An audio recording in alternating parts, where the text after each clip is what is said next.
परम प्रेममय जुग पुरुषोत्तम श्री श्री ठाकुर अनुकूल चंद्रेर आतुल रांगा चरणे जानाई आमार शतकोटी दंडवत प्रणाम। जय गुरु सकल इष्टप्राण दादा मायरा। आज परम आराध्या जगज्जननी श्री श्री बड़मार 132तम पवित्र जन्मदिवस। आजकेर এই पवित्र दिने ता श्री चरणे प्रणाम जानिए आजकेर आलोचना शुरू करছি। আজকের দিনে সন্ধ্যাবেলায় একটি বিশেষ কর্ম কিন্তু অতি অবশ্যই আপনারা প্রত্যেকেই পালন করবেন। আজকের এই বিশেষ দিনে বিশেষ কিছু কর্ম আমরা প্রত্যেকেই পালন করব এবং সন্ধ্যাবেলাটা এই বিশেষ কর্ম করার মধ্য দিয়ে পরম আরাধ্যা জগজ্জননী শ্রী শ্রী বড়মার রাতুল রাঙা চরণে আমাদের নিজেদেরকে উৎসর্গ করব এবং আমাদের সংসারকে আমাদের জীবনকে আরো সুন্দর সুমধুর করে তুলব। সহজেই পরম আরাধ্যা জগজ্জননী শ্রী শ্রী বড়মার আশীর্বাদ লাভে, শ্রী শ্রী ঠাকুরের আশীর্বাদ লাভে আমাদের এই কর্মগুলো কিন্তু অতি অবশ্যই পালন করতে হবে। তো চলুন কোন বিশেষ কর্ম আমরা প্রত্যেকেই পালন করব সেটা জেনে নিই। আজকের এই পবিত্র দিনে আমরা প্রত্যেকেই পবিত্রভাবে উদযাপন করছি। প্রত্যেক বাড়িতেই প্রায় বড়মার শ্রী চরণে আমরা প্রত্যেকেই ফুল তুলসী পত্র দিয়ে তার চরণে সাষ্টাঙ্গে প্রণাম নিবেদন করে তার আশীর্বাদ লাভ করব। এটা কিন্তু সবার প্রথম আমাদের করতে হবে। আমরা প্রত্যেকে এটা করি এবং যারা করেনি তারা কিন্তু অতি অবশ্যই স্নান সেরে বড়মা শ্রী চরণে, শ্রী শ্রী ঠাকুরের শ্রী চরণে, আচার্যদেবের শ্রী চরণে সাষ্টাঙ্গে প্রণাম নিবেদন করে তাদের আশীর্বাদ গ্রহণ করুন। আজকের দিনে মায়েদেরকে বিশেষ কর্ম কিন্তু পালন করতে হবে। সবার প্রথম একটি কর্ম করতে হবে, সেটা হচ্ছে সংকল্প গ্রহণ করতে হবে। একটি সংকল্প, সেটা কি না প্রত্যেক মায়েরাই একটি সংকল্প করবেন যে হে মা, আমি যেন লক্ষ্মী স্বরূপিণী হয়ে উঠতে পারি। আমাদের প্রত্যেকের গুণ, চলন, চরিত্র সমস্ত কিছুই যেন সেই দেবদেবীদের গুণে গুণান্বিত হয়, অর্থাৎ তাদের গুণগুলোকে আমাদের কিন্তু গ্রহণ করতে হবে, তবেই হবে পূজা করার সার্থকতা। পূজা মানে হচ্ছে বরণ করা। বরণ করা মানে হচ্ছে তাদেরকে আমাদের বরণ করে নিতে হবে, অর্থাৎ তাদের যে গুণগুলো সেগুলোকে বরণ করতে হবে, সেই মতো করে চলতে হবে। প্রত্যেকটা মায়েদেরকে লক্ষ্মী স্বরূপিণী হয়ে চলা লাগে। তিনি যেমন ভাবে চলার কথা বলেছেন সেইভাবে কিন্তু চলতে হয়। পিতা মাতার প্রতি শ্রদ্ধা ভক্তি করা, শ্বশুর শাশুড়ির প্রতি শ্রদ্ধা ভক্তি করা, স্বামীর প্রতি শ্রদ্ধা ভক্তি করা, প্রত্যেককে সেবা, ভালো রাখা, প্রত্যেককে ভালোবাসা, স্নেহ, মমতা, দয়া সমস্ত কিছু যেন একজন মায়ের মধ্যে থাকে এবং এটাকে কিন্তু প্রত্যেকটা মাকেই মেনে চলতে হয়। অনেক মাই আছেন বার ব্রতাদি পালন করে থাকেন। পরম দয়াল যুগ পুরুষোত্তম শ্রী শ্রী ঠাকুর বললেন, ব্রত নিয়মকে ত্যাগ করিও না, বরং কেন করে, কেমন করিয়া করে, ইহা করায় কি আসিতে পারে, ভালো করিয়া বুঝিয়া যাহা তোমার ধর্ম অর্থাৎ জীবন যশ ও বৃদ্ধিকে উন্নত করিয়া তোলে তাহাই করো, অনুষ্ঠান করো, উপভোগ করিবে। অর্থাৎ ব্রত এবং যে নিয়মগুলো থাকে সেগুলোকে মেনে কিন্তু চলতেই হয় এবং সেটা কেন করে সেটাকে কিন্তু আগে উপলব্ধি করতে হয়, জানতে হয়, বোঝার চেষ্টা করতে হয়।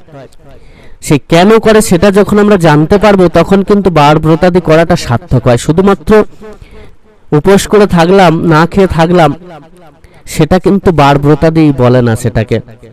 বা বাদামের তরকারি করে খেলাম, একাদশী পালন করছি, সেটা কিন্তু একাদশী পালন করা বলে না। একাদশীটা কেন করব, করলে কি লাভ হয়, কিভাবে করতে হয়, সেই সম্পূর্ণ নিয়মটা মানতে হয় এবং কি লাভ হয়, কেন করব সেটাও কিন্তু জানতে হয়। শুধুমাত্র অনেকেই আবার বলে থাকেন যে এই করলে নরক যন্ত্রণা থেকে মুক্তি হয়, এই হয়, সেই হয়, অনেকে তো বলেন। তো ব্যাপার হচ্ছে কেন করব জানার সাথে সাথে কিভাবে করলে ওটা সম্পূর্ণ হয়, ওই নরক যন্ত্রণা থেকে মুক্তি লাভ করা যায়, সেই নিয়মটা কিন্তু আগে জানতে হবে। সেই নিয়ম মেনে আমাদেরকে বার ব্রতাদি পালন করতে হবে। পরম দয়াল স্পষ্ট করে বলছেন, দেখুন তিনি বলছেন কেন করে এবং কেমন করিয়া করে, ইহা করায় কি আসিতে পারে, ভালো করিয়া বুঝিয়া যাহা তোমার ধর্ম অর্থাৎ জীবন যশ ও বৃদ্ধিকে উন্নত করিয়া তোলে তাহাই করো। তো সেই মতো করে আমাদের বার প্রতাদি করা লাগে। মায়েদেরকে, বড় মাকে আমরা দেখেছি, মায়েদেরকে কিন্তু বড় মার মতো হওয়া লাগে। মায়েরা যদি বড় মার মতো হন, প্রত্যেকটা মায়েরাই কিন্তু লক্ষ্মী স্বরূপিণী হয়ে উঠবেন।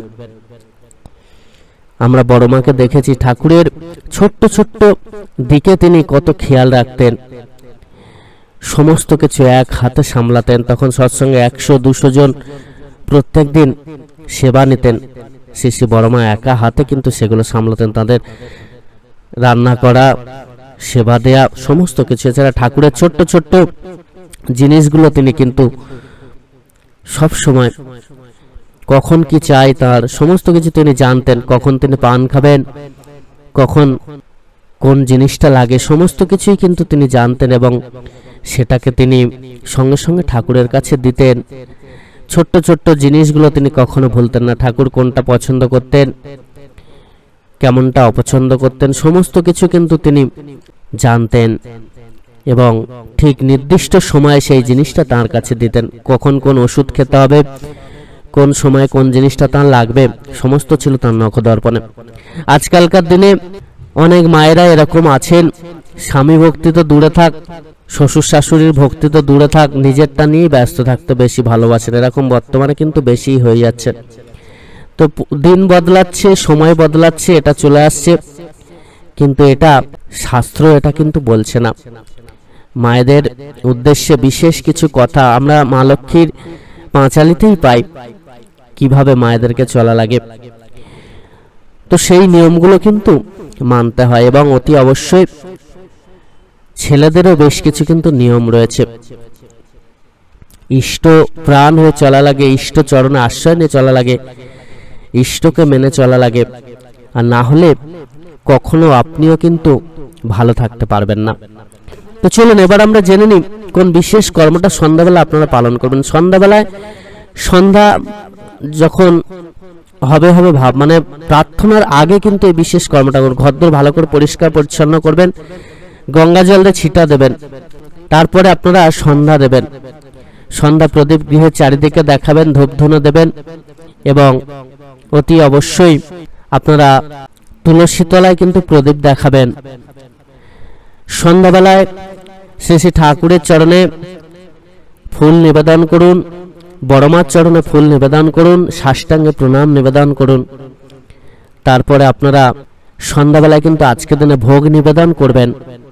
বড় মার চরণে, শ্রী শ্রী ঠাকুরের চরণে, শ্রী শ্রী আচার্যদেবের চরণে ভোগ নিবেদন করতে পারেন এবং সময়ে তারপরে কিন্তু প্রার্থনা করবেন। প্রার্থনা করে আবার নাম জপ করবেন, তারপর শাস্ত্র যে গ্রন্থগুলো রয়েছে সেগুলো পাঠ করবেন এবং তারপরে মাতৃ সম্মেলন কিন্তু আজকে করার চেষ্টা করবেন। আপনার নির্দিষ্ট এলাকায় মায়েদেরকে নিয়ে একটা ঘরে বসে আপনারা কিন্তু মাতৃ সম্মেলন করবেন। ঠাকুরের ভাবধারা, শ্রী শ্রী বড়মার ভাবধারা আলোচনা করবেন, শ্রী শ্রী বড়মার কথা প্রতি প্রত্যেককে বলবেন। এটা কিন্তু আজকের দিন অতি অবশ্যই করবেন। এছাড়া রাত্রেবেলা ঘুমোতে যাওয়ার আগে নাম জপ করে তবেই কিন্তু ঘুমাবেন।